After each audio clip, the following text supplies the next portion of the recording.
रहते हैं? मैं वहीं अभी झाबुआ में रहता हूँ, मध्य प्रदेश। वहाँ पर शिवगंगा करके संस्थान है, तो मैं 4 साल से वहीं पर काम कर रहा हूँ, सामाजिक काम।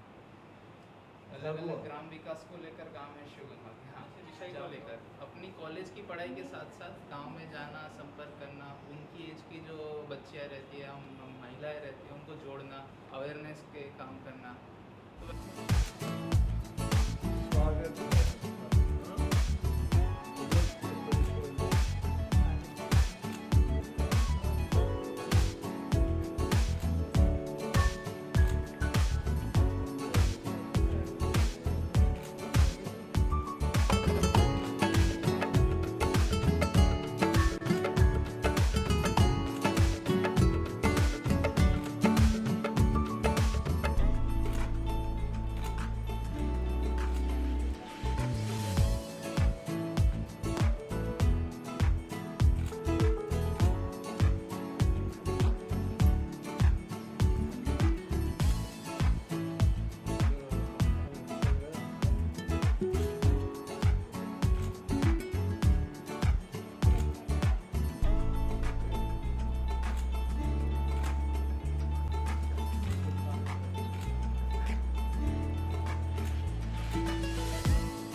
काम करते हो आप? नहीं, सभी जनजाति हम ये सब ट्राइबल ही अपने वहीं से है।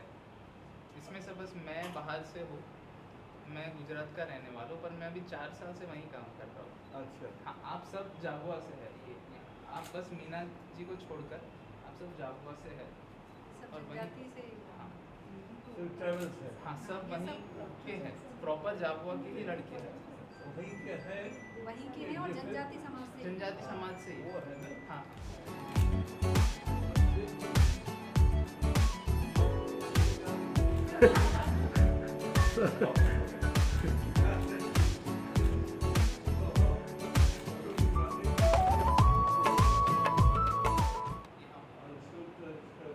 महेश जी शर्मा को 2019 में पद्मश्री से सम्मानित किया गया था, जन और नव विज्ञान। वाह, तब 10 है। हाँ, तो उसमें मेन जो फोकस रहता है जन पे, कि वहाँ के समाज में वहाँ के लोग ही वहाँ के विकास में कैसे जोड़ सकते हैं, उस पे काम करते हैं। तो ज़्यादातर वहाँ पर जो हमारी पूरी टीम है, जो कार्यकर्ता वहाँ के, वहीं के झाबुआ के उसी समाज के लोग हैं, और वही लोग अपने गांव के लिए किस प्रकार से विकास का काम करें, और उनकी जो परंपराएं है, उनकी जो समाज में जो कुछ परंपरा है, उसको स्ट्रेंथ बनाकर कैसे वहाँ के समाज का विकास हो। तो शुरू में काम जब स्टार्ट हुआ तो हलमा को लेकर हुआ था। वहाँ झाबुआ में हलमा करके एक परंपरा है। हलमा में मतलब वहाँ ऐसा था कि सब लोग मिलकर आके काम करें बिना किसी स्वार्थ के। तो मतलब मान लो गांव में कोई व्यक्ति मुश्किल में है और खुद के सामर्थ्य से बाहर नहीं निकल पाता, तो वो हलमा का आह्वान करता है, तो सब लोग मिलके उसको उस मुसीबत से बाहर निकालते हैं। तो वो हलमा धीरे धीरे लुप्त होती जा रही थी।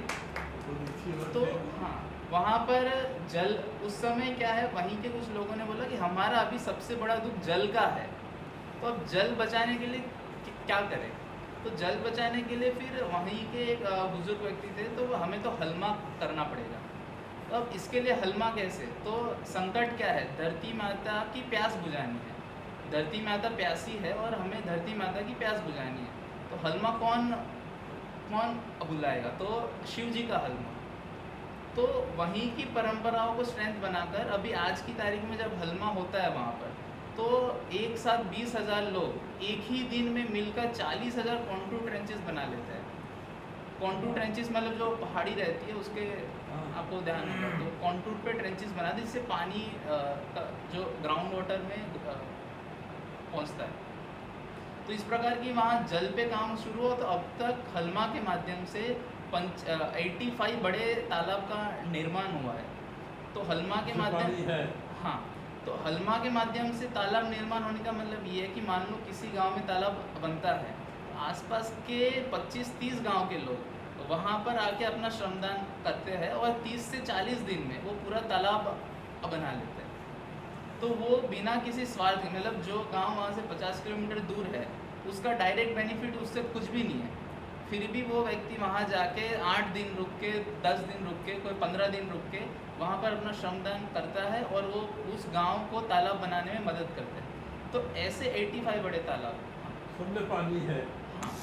इसमें ऐसा रहता है, कुछ गर्मी के आखिरी एक आध महीना सूखते हैं और ज़्यादातर समय पानी रहता है। हाँ। जैसे कुछ बड़े हैं, जैसे कुछ तालाब तो हमारे 80 करोड़ लीटर के हैं, तो वो तो 12 महीने रहते हैं।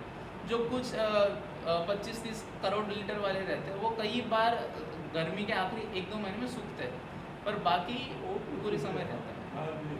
हाँ, तो इस प्रकार से वहाँ के समाज अपने स्वाभिमान को लेकर अपने गांव का विकास करने में लग रहे हैं।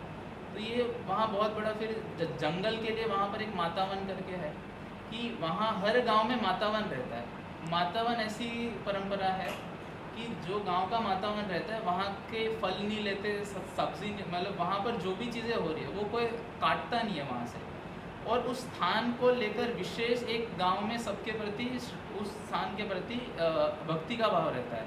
तो अलग अलग उत्सव वगैरह में वहाँ पूजा पाठ करना वैसे कुछ ना कुछ रहता है। तो हर गांव में मातावन के स्थान तो थे, पर वहाँ पर पेड़ पौधे नहीं थे। मतलब माता वन तो था पर वहाँ पर वन नहीं था। माता तो थी पर वन नहीं था। तो ये कि हमें हमारे मातावन फिर से हरे भरे करने हैं। तो इस अभियान में भी वहाँ पर अब तक 250 गाँवों के मातावन में पेड़ पौधे लगे हैं। तो लगभग वहाँ 2.5 लाख जितने पौधे हर गांव में, मतलब टोटल 2.5 लाख जितने पौधे अब तक लग चुके हैं। और ये काम गांव वाले मिलकर करते हैं कि हमें हमारे मातावन को हरा भरा बनाना। तो ये सस्टेनेबल वे में कैसे इस प्रकार के समाज का काम बढ़ता रहे कि परमार्थ के भाव से लोग आए और काम करें इस भाव से। तो इसका जो मेन हमारा है कि जन पे काम करना, ऐसे लोग बने कि जिनमें सामाजिक काम करने की प्रेरणा है, वो शिव गंगा का कोर का काम है। तो उसमें हम फोकस करते हैं कि जो युवा वर्ग है वहाँ पर झाबुआ में एक दिक्कत ये है कि 18 से 35 साल के बीच में स्कूल ड्रॉपआउट्स की संख्या बहुत ज़्यादा मात्रा में है। तो ये जो बहुत बड़ा वर्ग है ये वहाँ के गांव के विकास में लगता नहीं है। वो ज़्यादातर मजदूरी के लिए या तो गुजरात जाते हैं, राजस्थान जाते हैं, वैसे आसपास के जो स्टेट्स है वहाँ पर जाते हैं। और उनका वहाँ जाने का कारण मजबूरी है, क्योंकि वहाँ उनको खेती करने के लिए पानी नहीं है, क्योंकि जंगल नहीं बचे तो वहाँ पानी का लेवल भी बहुत नीचे गिरा। अब पेड़ पौधे नहीं है तो वहाँ पर बारिश तो पर्याप्त होती है, पर जो भी पानी वहाँ पर आता है वो सारा बह के निकल जाता है। पानी को रोकने के लिए तालाब बनाना रहता है। तो वो जो युवा वर्ग है वो अपने गांव के विकास में लगे, उसके लिए भी सभी प्रकार के काम हैं।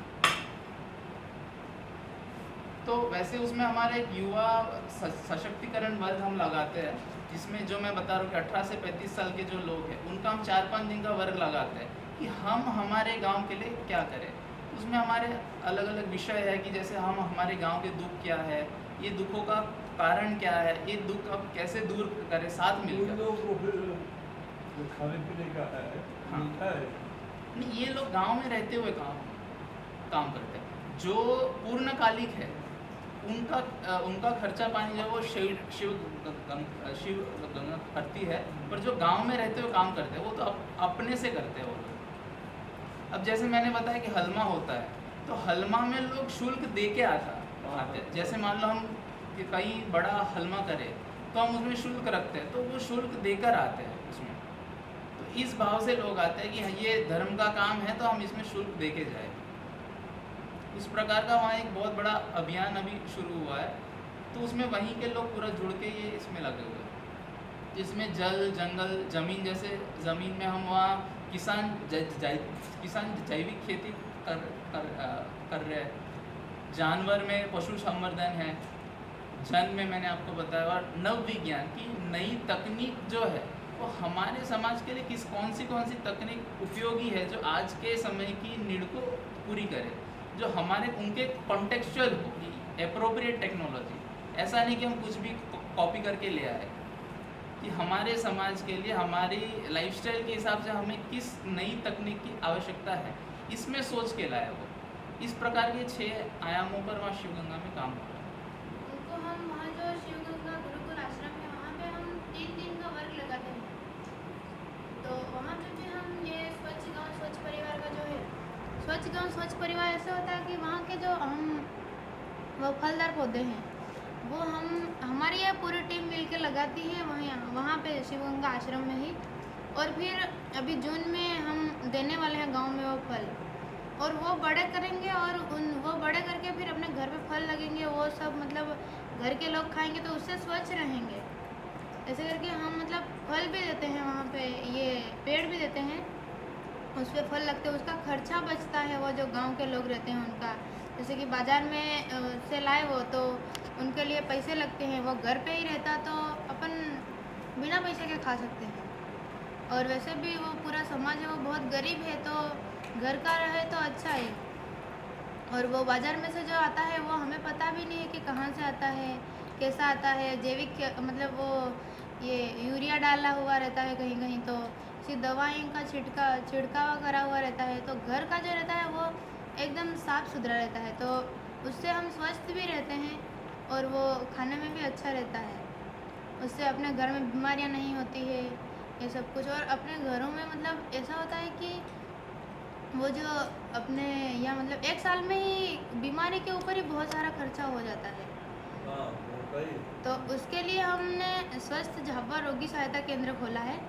तो उसमें मतलब जो गांव के लोग जो रहते हैं उनको मतलब ये पता नहीं रहता कि जो डॉक्टर रहता है इस बीमारी का वो कौन सा डॉक्टर है। बहुत बड़ा अस्पताल रहता है, उसमें पता नहीं चलता कि कौन सा है। वहाँ पे ज़्यादातर लोग अनपढ़ है, तो उसके लिए हम वहाँ पे जो किशोरियों का और महिलाओं का वर्ग लगाते हैं, उनको हम जिला अस्पताल में घुमाते हैं कि यहाँ यहाँ ये होता है और कहाँ पे पर्ची कटवानी है और कौन सी बीमारी है तो वो कौन सा डॉक्टर को बतानी है, और वो डॉक्टर तुमको बताएगा, वहाँ पे तुमको जाना है।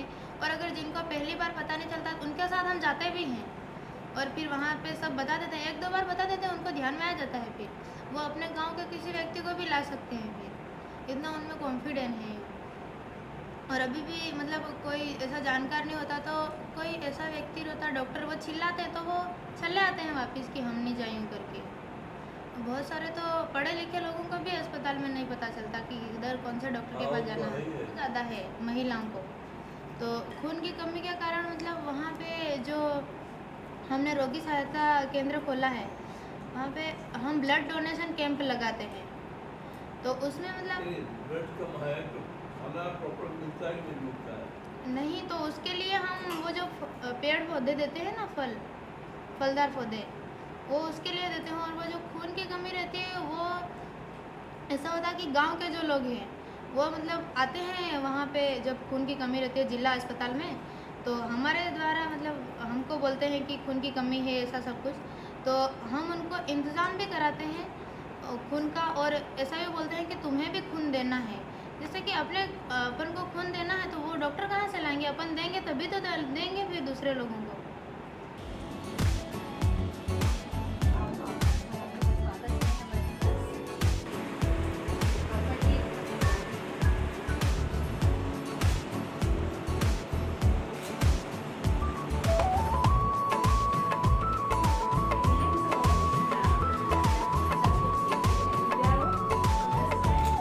और ये जो स्वच्छता क्लब है इसमें अलग अलग स्कूल्स, कॉलेज और मिलकर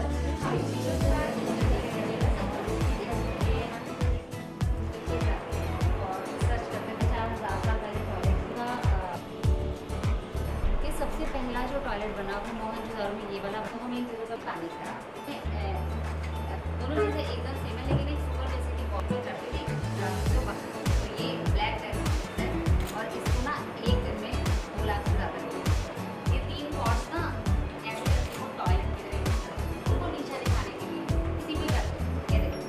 और हमेशा नीचे बकेट होती थी, सारा वेस्ट उसमें जाता, तो उन्हें जब पब्लिक को ऑडियंस देते थे तो सेम टाइम अपने आप को अगर फ्रीली शिफ्ट करें ना तो बहुत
living in the nearby area.